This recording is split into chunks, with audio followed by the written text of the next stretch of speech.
बच्चों, आज का विषय है विराम चिन्ह। आज मैं आप लोगों को विराम चिन्ह के बारे में बताने जा रही हूँ कि विराम चिन्हों का प्रयोग क्यों किया जाता है और इसकी क्या महत्व है। अपने भावों और विचारों को अधिक से अधिक स्पष्टता के साथ प्रयोग लाने के लिए हम विराम चिन्हों का प्रयोग करते हैं। पढ़ते व लिखते समय वाक्यों में विराम देने के हेतु लगाए गए चिन्ह को विराम चिन्ह कहा जाता है। यहाँ इस प्रकार से चिन्हों के नाम और उनके चिन्ह इस प्रकार दिया गया है।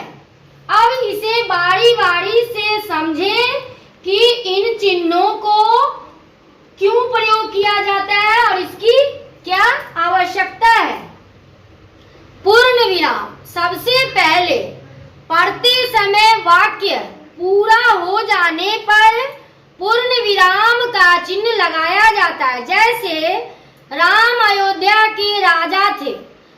कुछ वाक्यों में एक सेंटेंस पूरा होने के बाद थोड़ा सा विराम, एक विराम ले करके हम आगे दूसरे वाक्य पे जाते हैं, तो उन चिन्हों को हम विराम चिन्ह कहते हैं। दूसरा अर्ध विराम, अर्ध का मतलब आधा, जहां कोई वाक्य पूरा होने पर भी दूसरे वाक्य से जुड़कर ही पूर्ण होता है, उसे अर्ध विराम कहा जाता है। यानी बोलते बोलते आगे की ओर सेंटेंस में जुड़ना। जैसे यह रोज यहाँ आता है, हमारे साथ बैठता है और अनेक समस्याओं पर विचार करता है। यह आने के बाद लगातार दूसरे सेंटेंस में जुड़ने के लिए थोड़ी विराम लेते हुए हम आगे बढ़ते हैं, तो वहाँ अर्ध विराम का उपयोग किया जाता है। चिन्ह ऐसा चीज है जो इन चिन्ह के द्वारा हम सेंटेंस में एक ही सेंटेंस का दो मतलब निकालते हैं। जैसे यहाँ एग्जाम्पल दिया हुआ देखिए, रोको, मत जाने दो, ये अल्प विराम, ये आधा चिन्ह जो देख रहे हैं आप, इन चिन्हों को आप अगर बदल देते हैं तो इसकी मीनिंग बदल जाती है। जैसे रोको मत, जाने दो, इन दोनों वाक्य में आप ध्यान दें, यहाँ नहीं जाने की बात कर रहा है और यहाँ जाने की बात कर रहा है। वाक्य एक ही है, लेकिन इन चिन्ह ने इन वाक्य का अंतर बदल दिया। चलिए आगे बढ़ते हैं।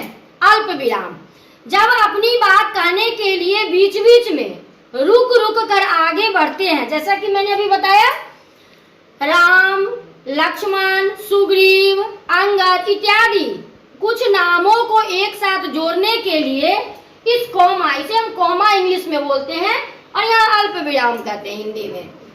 जैसे साग, सब्जी, हरी मिर्च, ये सारे चीजों को एक साथ इकट्ठा करके इन विराम के द्वारा जोड़ा जाता है। चौथा प्रश्नवाचक चिन्ह, प्रश्न यानी क्वेश्चन मार्क। प्रश्नवाचक चिन्ह प्रश्न पूछने वाले वाक्यों के पूर्ण होने पर लगाया जाता है। जैसे तुम्हें क्या चाहिए, तुम्हारा क्या नाम है। इस प्रकार से बहुत सारे प्रश्न हैं जो प्रश्नवाचक चिन्ह यानी क्वेश्चन मार्क को दर्शाता है। आगे बढ़ते हैं। विस्मयादि बोधक चिन्ह, विस्मयादि बोधक चिन्ह यहाँ देखिए, विस्मयादि बोधक चिन्ह इस प्रकार से है। विस्मयादि का मतलब हर्ष, शोक, भाव, विस्मय, घृणा आदि भावों को अभिव्यक्त करने के लिए इन चिन्हों का प्रयोग किया जाता है। जैसे आहा, कैसे काले काले बादल घिरकर आ गए। यहाँ आहा का मतलब होता है हर्ष को प्रदर्शित करना। यहाँ इस वर्ड से, इस चिन्हों से हर्ष को बताया जाता है, अपने उल्लास को दिखाया जाता है। अरे तुम तो उनके भाई थे, परंतु मुझे कुछ नहीं बताया। छी छी, तुम्हें लज्जा नहीं आती? यहाँ छी छी कहकर उसे घृणा को दिखाया जा रहा है, इन चिन्हों के द्वारा घृणा को प्रदर्शित किया जा रहा है। अगला है योजक चिन्ह। अब योजक चिन्ह क्या होता है, यहाँ देखिए। योजक का मतलब होता है जोड़ना। जैसे छोटा और बड़ा दोनों को जोड़ने के लिए हम क्या करते हैं, इन चिन्हों का प्रयोग करते हैं, योजक चिन्ह। इसे योजक चिन्ह कहा जाता है।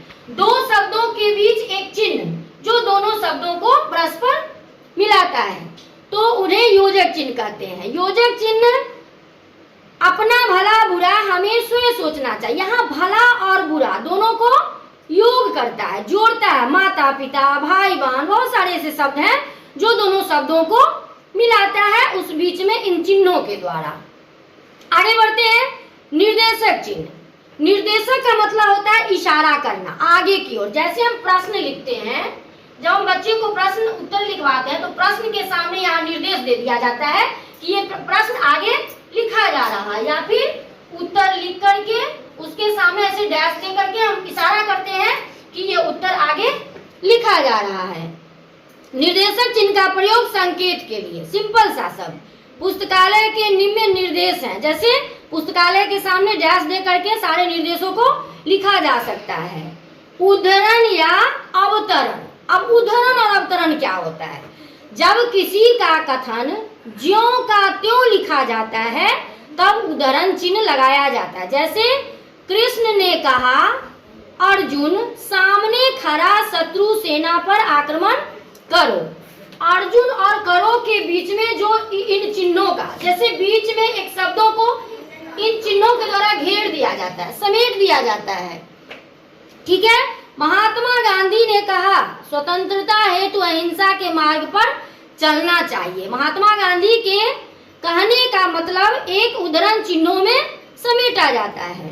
आगे कोष्टक, ब्रैकेट, जिसको इंग्लिश में आप लोग समझते होंगे, ये कोष्टक कहलाता है। इसको हम लोग ब्रैकेट भी कहते हैं, इंग्लिश में ब्रैकेट कहते हैं और हिंदी में उसे कोष्टक कहते हैं। वाक्यों में किसी शब्द का अर्थ स्पष्ट करने के लिए कोष्टक चिन्ह का प्रयोग किया जाता है। जैसे बगीचे में सुंदर फूल यानी फल खिल रहे हैं। जैसे फूल का मतलब, यहाँ फूल लिखते हैं और ब्रैकेट में हम फल लिख देते हैं। फूल को हम सुमन या पुष्प कुछ भी लिख सकते हैं। इसके अर्थ को स्पष्ट करने के लिए हम इसे कोष्ट में घेर देते हैं, ब्रैकेट में घेर देते हैं। तो बगीचे में सुंदर फूल यानी पुष्प, प्रथम पृष्ठ यानी पहला पेज। पृष्ठ नहीं समझ में आए इसीलिए बच्चे को ब्रैकेट में उसे पेज लिख दिया जाता है ताकि बच्चे पृष्ठ को समझ जाए। ठीक है।